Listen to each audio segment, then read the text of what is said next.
Normalisation des pièces justificatives et des délais de paiement des dépenses de l'État. Les bonnes pratiques en la matière sont enseignées aux gestionnaires des structures déconcentrées de l'administration.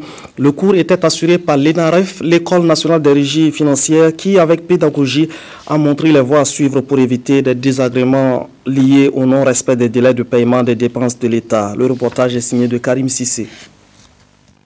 Le non-respect des délais de paiement des dépenses de l'État est souvent dû aux irrégularités des pièces justificatives des dites dépenses. Pour donc faciliter la normalisation des pièces justificatives en vue d'éviter tout désagrément aux fournisseurs de l'État, l'École nationale des régies financières, ENAREF, a organisé cette session de formation à l'endroit des gestionnaires financiers. Vous savez donc que dans les dépenses de l'État, il y a des pièces donc qui sont exigées et cela rentre dans le cadre, je dirais, donc de la gestion transparente des finances publiques. Ça commence d'abord par le respect de la loi. Que l'on soit d'accord, qu'on ne soit pas d'accord avec la loi, il faut d'abord donc la respecter. Et pour nous, c'est essentiel de passer donc par cette étape-là. Mais c'est aussi de voir sur le terrain pratique comment tout ça se met en œuvre. Et puis éventuellement, parce que nous avons pour ambition également de faire ce nombre de propositions à l'administration, c'est de prendre également en charge donc, ces préoccupations-là que nous pourrons porter à qui de droit en ce moment. Pendant 4 jours, les participants vont être outillés sur un certain nombre de modules, entre autres, les points de contrôle qui gouvernent l'exercice du contrôle par les acteurs, les processus de l'engagement, de la liquidation et du mandatement, et les délais de traitement des dépenses du budget de l'État, des établissements publics de l'État et des collectivités territoriales. Lors de ce séminaire, nous allons partager un module introductif, un rappel sur les principes budgétaires, les acteurs chargés de l'exécution du budget de l'État, aussi bien en recettes qu'en dépenses, également le rôle des acteurs et leurs responsabilités. Et en deuxième module, nous allons développer les pièces justificatives des dépenses de l'État et des établissements publics. Le troisième module va contenir la normalisation des pièces justificatives et les points de contrôle sur chaque pièce justificative. Il est prévu dans les 6 mois à venir une évaluation des participants dans leurs services respectifs. Une évaluation qui permettra de se rassurer si ce qu'ils ont appris a été appliqué à la lettre. Le réseau ouest-africain pour la recherche en santé se préoccupe pour sa part de l'amélioration du système de santé en vigueur dans les États membres de la CEDEAO. Les acteurs de la recherche d'Afrique de l'Ouest étaient réunis pour cela à Ouagadougou pour une conférence scientifique. C'est la deuxième fois qu'une telle rencontre se tient et elle permet l'intégration des politiques en matière de santé et de recherche entre chercheurs donc d'Afrique de l'Ouest. Reportage Wendata Nathalie Kaori.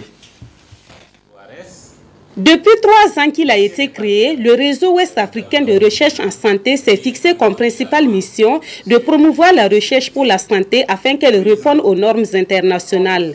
Pour cette deuxième conférence scientifique qu'il organise, les échanges vont s'articuler autour d'un thème relatif au rôle des systèmes de santé dans la lutte contre les maladies dans l'espace CEDEAO. Cette conférence va donc permettre aux différents acteurs dans les différents domaines, tels que les systèmes de santé, tels que les maladies transmissibles, tels que la nutrition.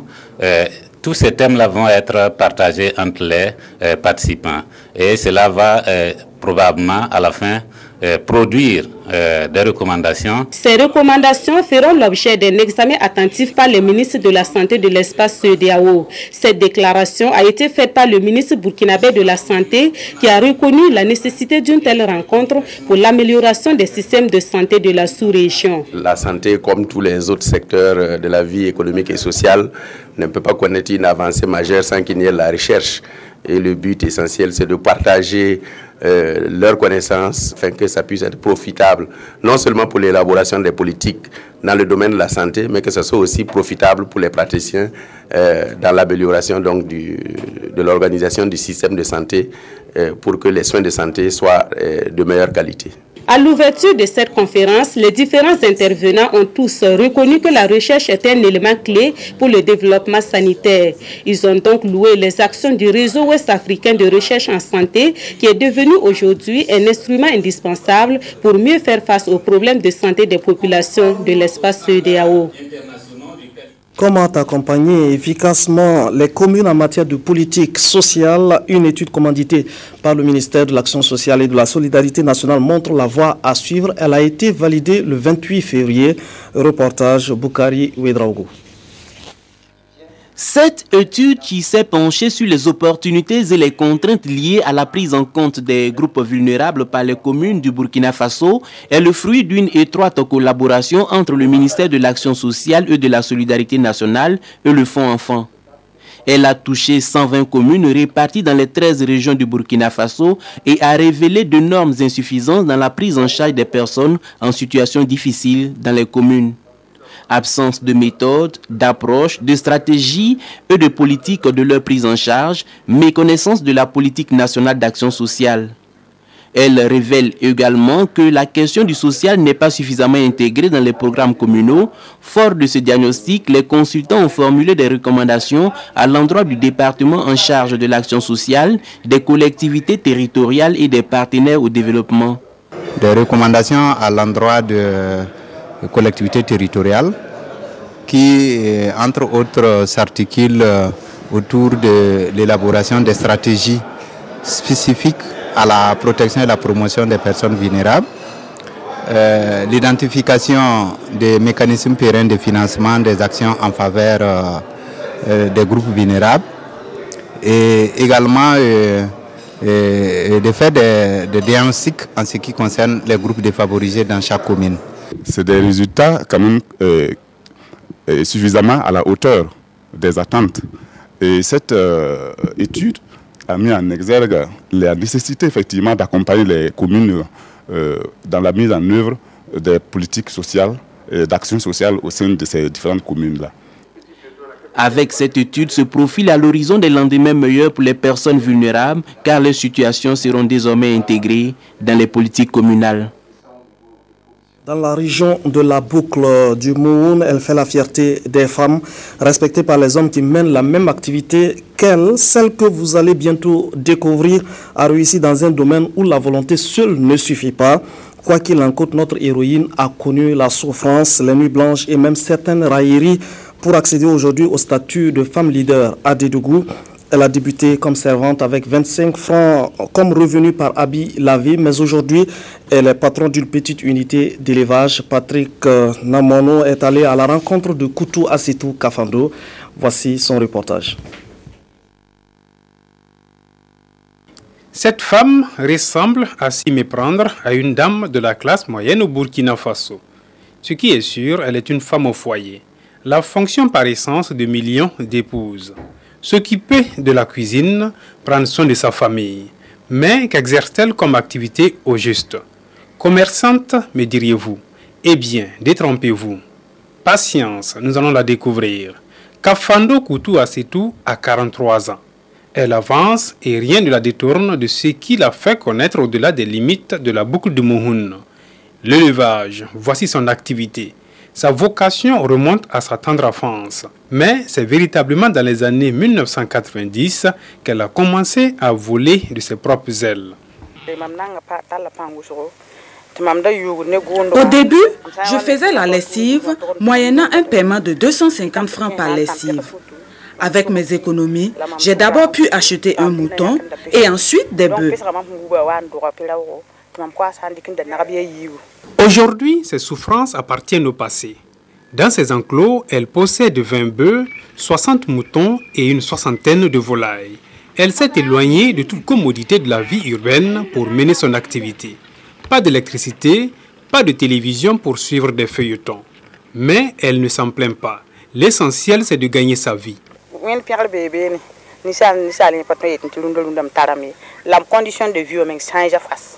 Grâce à Dieu, les conditions de vie se sont améliorées pour ma famille et moi. Je m'occupe de mes employés et mes gains annuels sont satisfaisants.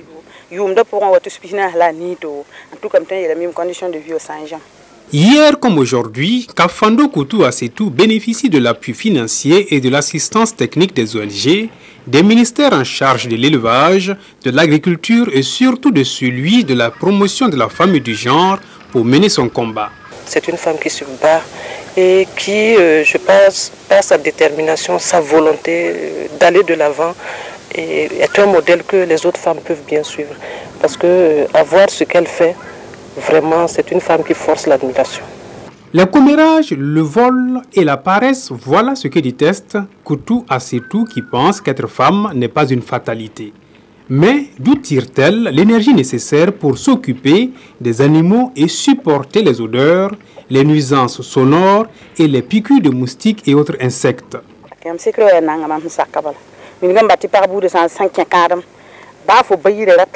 Mon secret, c'est que j'ai accepté de souffrir et cela m'a valu la réussite. Comme on le dit, la souffrance précède la réussite, surtout quand on sait compter sur Dieu. Mère de 4 enfants et avec 18 personnes à sa charge, Madame Kafando fait la fierté de son époux, ancien transporteur. Il se contente aujourd'hui de mécanique.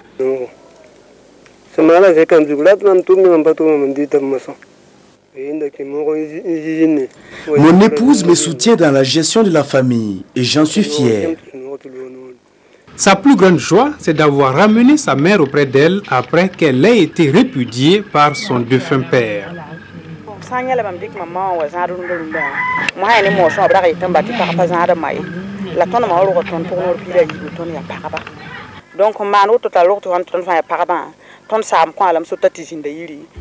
Ma mère a été répudiée pour n'avoir mis que des filles au monde. Aujourd'hui, ma condition de vie s'est améliorée et je suis allée la chercher pour m'occuper d'elle.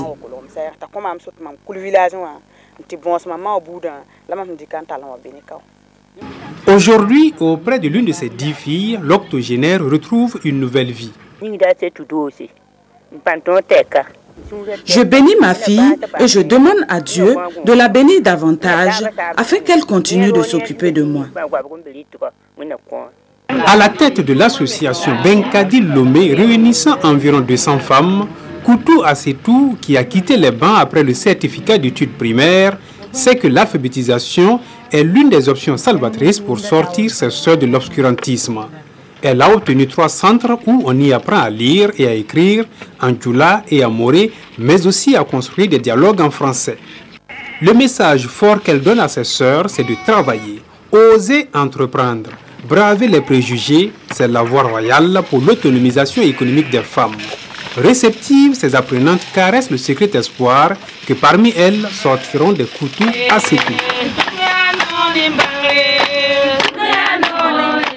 Les coutumiers et religieux s'interrogent sur la problématique de la planification familiale. Les saintes écritures, les prescriptions de nos traditions sont-elles en accord avec la science? Quelle méthode de contraception donc préconisée pour ne pas être en contradiction avec les convictions religieuses? L'Union des religieux et coutumiers du Burkina, soutenue par l'UNFPA, recherche un consensus sur ces questions pour mieux s'investir dans l'action. Le reportage de Abdoul Rasmane Zongo. Comment promouvoir les meilleures méthodes de la planification familiale à la lumière de la science et des saintes écritures? C'est à cette grande question délicate que tenteront de répondre leaders religieux et coutumiers ici présents. Les religieux et coutumiers ont compris que la santé des différentes composantes de leur communauté passe par la planification familiale. Et une population maîtrisée pourrait conduire donc à une bonne gestion du cadre de vie, une bonne gestion de la fécondité, une bonne gestion de la vie en général. Il s'agit pour eux de dire, en fonction de leur foi, quelles sont les méthodes qui sont acceptables pour leur communauté et qu'ils s'engagent donc à faire la promotion de ces méthodes.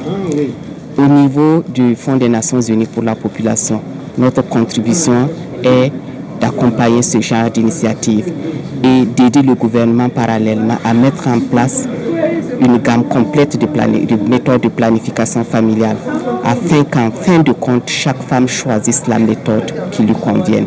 De fortes recommandations sont attendues de cet atelier de formation de 2 jours axé sur la promotion de la planification familiale afin de contribuer à l'amélioration de la santé de la reproduction. Une nouvelle mosquée pour le village de Gouri dans la province du Kouri-Tenga. Elle a été inaugurée le vendredi dernier et fera office de mosquée de vendredi. Pour l'occasion, les fidèles musulmans de la localité et les ressortissants du village se sont mobilisés. Le donateur souhaite que cette mosquée soit un lieu de dialogue pour renforcer davantage la cohésion et la concorde au sein des habitants. Le témoignage de Nyakiteda. Il est midi ce vendredi 1er mars à Gouri. Nous sommes à une quinzaine de kilomètres de Koupela dans le Kouri-Tenga. Les fidèles musulmans répondent à l'appel du muezzin.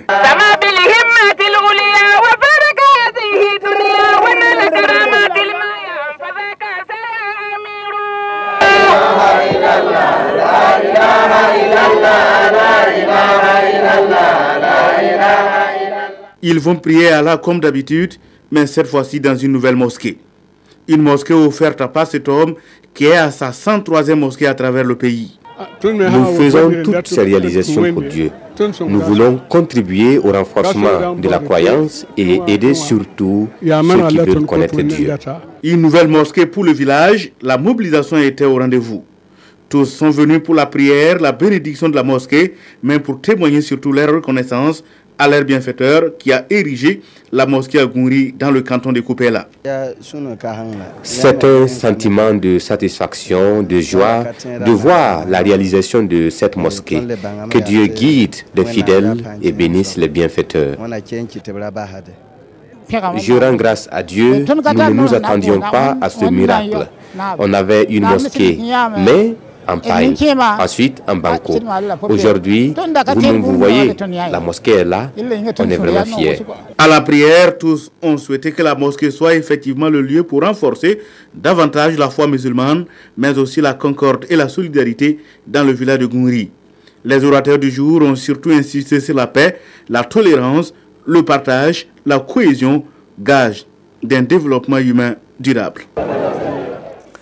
La Coro de V, notre collègue Gabou Odette Ziba repose désormais au cimetière de Rimketa. Hier, ses collègues, des parents et des amis l'ont accompagné dans la prière et le recueillement de son domicile à l'église de Kolknaba et de l'église à sa dernière demeure. Karim Patrick Namono a suivi le cortège funèbre et voici son témoignage. La cour mortuaire, première étape du dernier voyage sur terre de Gabou Odette Ziba. La famille, les parents, amis et collègues sont réunis pour le recueillement. On procède aux bénédictions de la défunte avant de la convoyer dans la demeure du Seigneur, deuxième étape avant les adieux. À l'église de Kolknaba, où elle a été baptisée en 2008, Gabou Odette Ziba ne ratait pour rien au monde aux célébrations des messes de 5 heures du matin. Active dans la communauté catholique de base, secrétaire générale de l'Association des femmes catholiques, la regrettée reçoit ici aussi des bénédictions à cette célébration eucharistique. L'Église famille lui rend un dernier hommage, ses enfants aussi. Après la maison du Seigneur, le cap est mis sur le cimetière de Rimketa, dernière demeure de Gabou Odette Ziba. Tristesse, douleur se lisait sur le visage des parents, amis et collègues. Mais debout comme un seul homme, le cœur meurtri, ils sont tous aux côtés de la famille pour cet ultime hommage.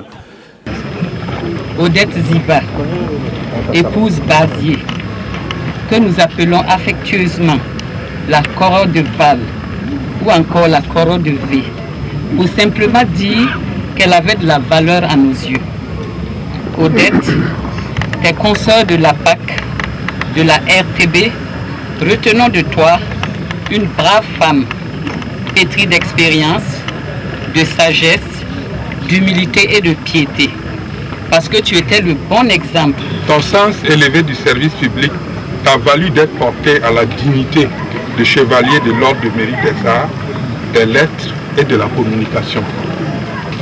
Bien plus, Madame Ziba Odette, nous n'oublierons pas de sitôt les qualités humaines qui ont toujours été les tiennes. Madame Gabou Odette Ziba, que tous pleurent aujourd'hui, est née en 1958. Intégrée à la fonction publique le 15 août 1986, elle a d'abord travaillé à la direction de la télévision, puis à la direction de la radiodiffusion et jusqu'à ce jour à la direction commerciale et de la clientèle de la RTB. Elle quitte ce monde en laissant derrière elle un époux, 2 filles, 2 petits-enfants inconsolables et des parents, amis et collègues, certes éplorés, mais qui auront toujours en mémoire Gabou Odette Ziba. Voilà, complet. Odette repose en paix. À vous, fidèles de la télévision, merci de nous avoir suivis.